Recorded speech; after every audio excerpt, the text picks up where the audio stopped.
Hello friends and welcome back to my channel. It is the Every Bit Counts Challenge. What are you preserving today? So for today's preservation project, I have all my ripe tomatoes from the garden.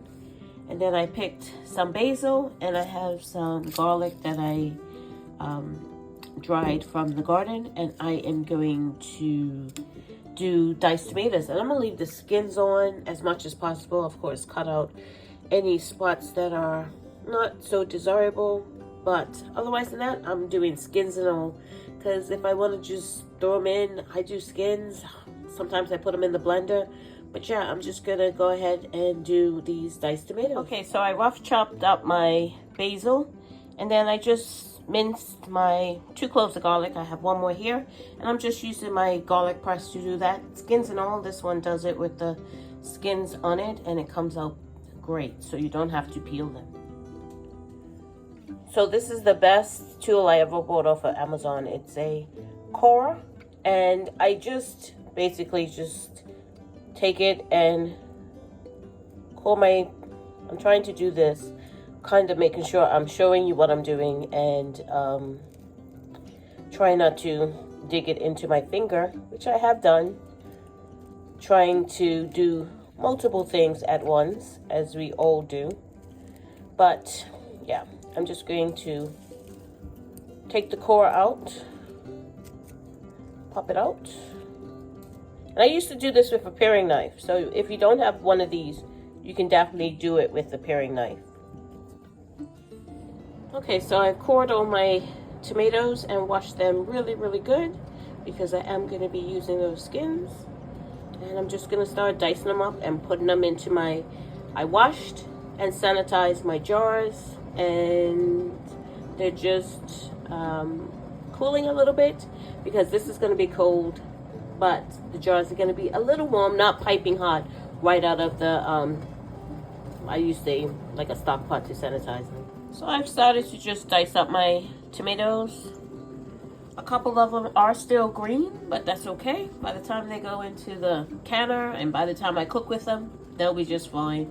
So I'm roughly dicing them up to about the same size, or as close as I can get. I'm not being, you know, super anal about it, but yeah, close to size as I can get them. Okay, so I am prepping my jars. I am using real lemon juice, the bottle lemon juice, and I'm also going to be using the Redmond's real salt. That's what I'm using in these. Okay, so I'm using pint jars. That works for me, especially if I just want to open up something for a quick, like, tomato soup lunch. This would be just enough. So I'm putting in 1 tablespoon of the real lemon juice, the bottled lemon juice. For the sole portion, I'm putting in 1 teaspoon in each of the jars.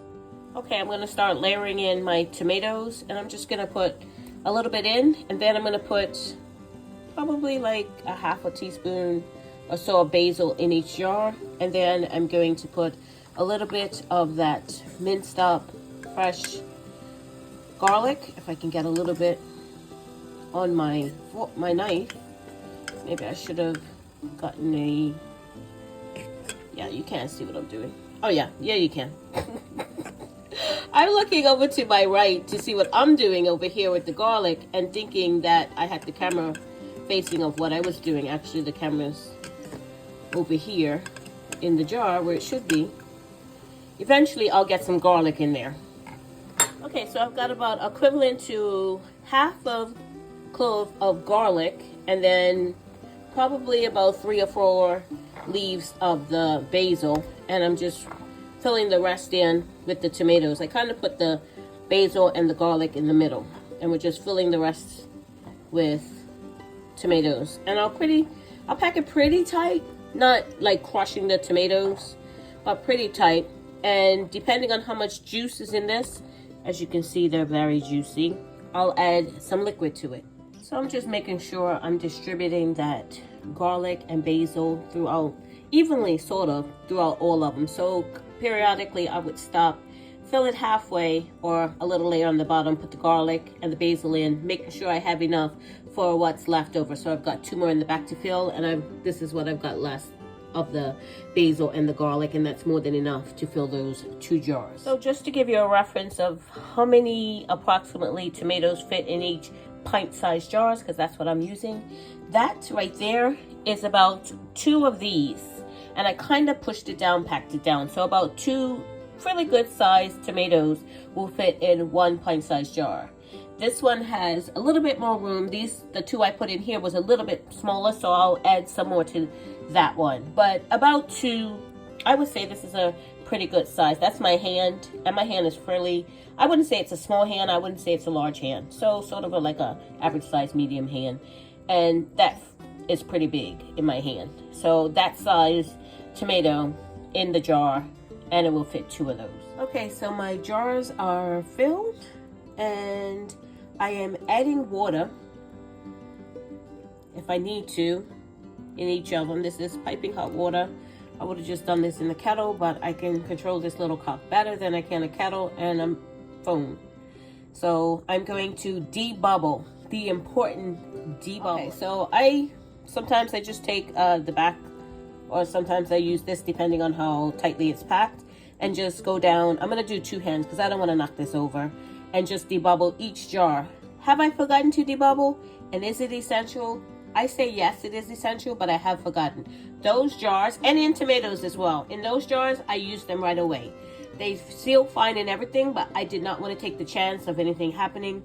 So I used them right away. I didn't even put them into my cold storage. So as you can see, after I debubbled, some of them are quite low because the water has settled into all of those voids. So I'm actually going to top it off, debubble once more, make sure the headspace is 1 inch. I'm sorry, half an inch headspace for tomatoes, and make sure my rims of the jar, like around here, is very clean with just a paper towel with some white vinegar, and then put on my lids and my rings.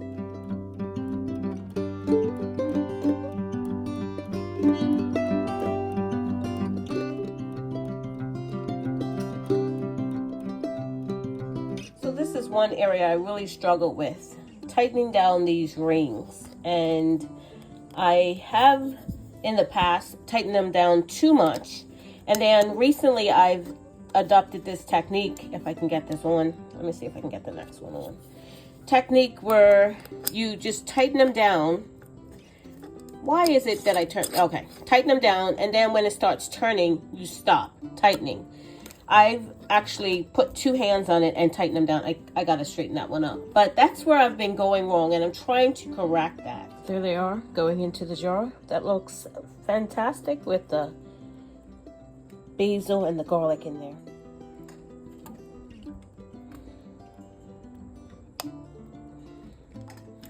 Okay, they're in there, and it's time to bring them up to temp and start the process. So some people are like, they don't use a traditional steamer because it uses up a lot of water, and it does. But what I do with that water, because it's hot, I actually wash up my canning dishes with it. So this is what I have for canning dishes, and a little bit of other dishes, and I'm gonna use that water from my canner to wash these dishes up. Okay, so here they are, my 6 diced tomato jars. I waited about a half an hour till they cooled down once I took them out of the canner, tightened my bands, and laid them on the side. Now, I have had mixed results with this. Most of the time, the tomatoes don't float. 1 or 2 jars will, but the majority of them don't. So that's why I do this now. I saw it on a YouTube video somewhere, you know, I don't know where. I saw a couple of people do this, and it worked out. So that's what I've been doing ever since, and it works pretty good. And my tomatoes do not float. And as you can see, the seals, that's the only thing about it. That's why I wait to make sure I hear that seal before I turn it on the side. I don't immediately turn it on the side. That's why I wait. Make sure that that top gets sucked down. I hear that seal, that pop, and then I tighten down the bands, and then I lay them on the side, and I'll do this until tomorrow. That's when I'll take off the bands, wash them up, label them, and put them in my cold room. So I just wanted to show you the tomatoes. I've just washed them. It's the next day. And you can see they're not floating. There's no old liquid down the bottom of them. I'm going to dry them off and I'm going to label them. I'm just pretty much just going to put the date on them and put them down into my cold room.